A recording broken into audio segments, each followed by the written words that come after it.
In a factory in New Jersey, hundreds of young women spent their days painting tiny numbers onto watch dials. The paint glowed in the dark. And so, after a while, did the women. Their dresses glowed. Their hair glowed. When they walked home at night, people said they looked like angels. They were being poisoned. Slowly, invisibly from the inside. And their employer knew. This is the story of the Radium Girls. Stay to the end, because what these dying women did in their final months changed the law for every worker on Earth, including you. To understand how this happened, you need to understand what radium meant in 1917. It was brand new, discovered by Marie Curie barely 20 years earlier. And the world had gone completely insane for it. Radium was in everything. Radium toothpaste for glowing smiles. Radium face cream. Radium water sold as a health tonic. Radium chocolate. People genuinely believed radioactivity was a form of bottled energy of life itself.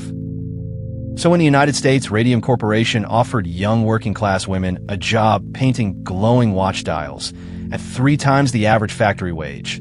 It was a dream. The girls were proud. They even painted their nails and teeth with it to sparkle at parties. The work required precision.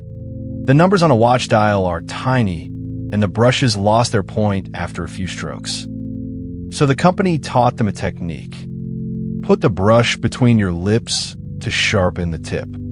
Dip it in the radium paint. Paint the dial. Lip dip paint. Hundreds of times a day.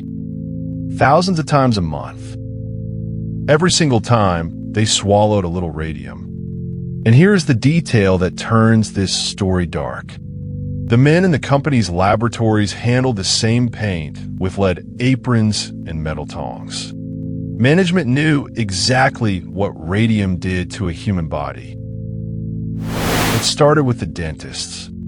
Around 1922, dentists in New Jersey began seeing young women with teeth that fell out and jaws that would not heal.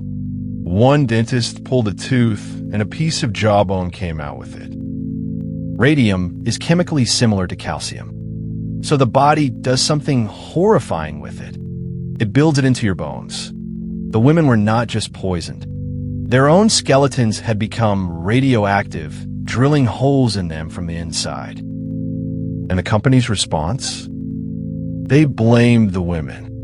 They leaked stories that the girls were dying of syphilis to destroy their reputations along with their bodies. Company doctors examined them, found radium poisoning, and told them they were in perfect health. Then came Grace Fryer, a dial painter, a banker's daughter, and the kind of person who does not stop. It took her 2 years to find a lawyer willing to take the case. By the time the trial began in 1928, she could not raise her arms. None of the 5 plaintiffs could even lift their hands to take the oath. The newspapers called them the Radium Girls, and the story exploded worldwide. The company tried every delay tactic, hoping, quite literally, that the plaintiffs would die before testifying. They didn't die. They settled. $10,000 each, plus a pension, plus all medical costs for life. It was not the money that mattered. It was the precedent. For the first time, a company had been held responsible for poisoning its workers. And this is the part almost nobody knows. The Radium Girls kept giving after death. Their bodies became the world's first long-term study of internal radiation. When a Manhattan Project needed safety standards for handling plutonium in the 1940s, the data came from the dial painters.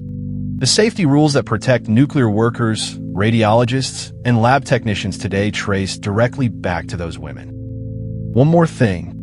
Radium's half-life is 1,600 years. In the graves where the Radium Girls lie, their bones are still glowing today. And they will glow for centuries to come. Every workplace safety rule, every protective standard, every company that fears poisoning its workers more than it fears bad publicity, owes something to a group of women in their 20s who refuse to die quietly. If this story moved you, subscribe. I tell the true stories history tried to bury one by one. And next time you see a glow in the dark, watch. Remember the price of the light.